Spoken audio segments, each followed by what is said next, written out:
prends ma retraite dans un an, c'est quoi les choses auxquelles je devrais penser? Première des choses, c'est de regarder, de faire un tour de tout ce qu'on a comme actif. Ça va être important de faire un plan de décaissement. Relire c'est quoi notre fonds de pension si on en a un, c'est quoi les conditions, comment ça fonctionne. Retraite dans un an, mais est-ce que finalement, c'est peut-être dans 2 ans ou 3 ans? Parce que certains fonds de pension vont vraiment beaucoup vous pénaliser si vous finissez avant les nombres d'années données. Là, tout dépendant de l'âge que vous avez, il faut évaluer est-ce qu'on a besoin d'aller chercher le RRQ ou on peut attendre un peu pour le faire accroître. Parce que vous le savez, en bas de 65 ans, on perd 0,6 par mois, ce qu'on le prend avant.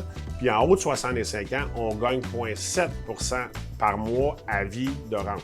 Puis une autre chose qui serait importante, peut-être de rencontrer un planificateur financier. Mais si vous ne voulez pas faire affaire avec un planificateur financier, vous êtes des autodidactes, vous pouvez aller sur des sites Internet comme le gouvernement du Québec ou ce qui offre des logiciels de planification de retraite pour essayer de voir ça va être quoi, vous avez le droit de retirer.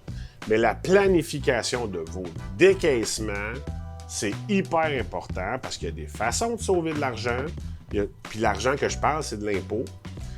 Puis c'est de regarder pour s'assurer que votre portefeuille soit capable de soutenir vos décaissements, puis de s'assurer qu'on retravaille le portefeuille. Puis c'est important de regarder que les retraites que vous allez chercher, bien, que votre argent ne soit pas tout dans des actions. Ça va vous prendre des obligations, des CPG, de l'argent dans du marché monétaire pour éviter que nos décaissements soient affectés par les fluctuations du marché.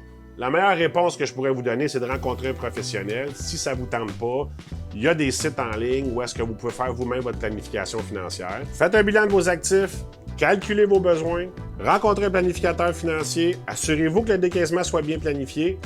Je pense que ça fait partie des priorités pour une bonne planification de retraite.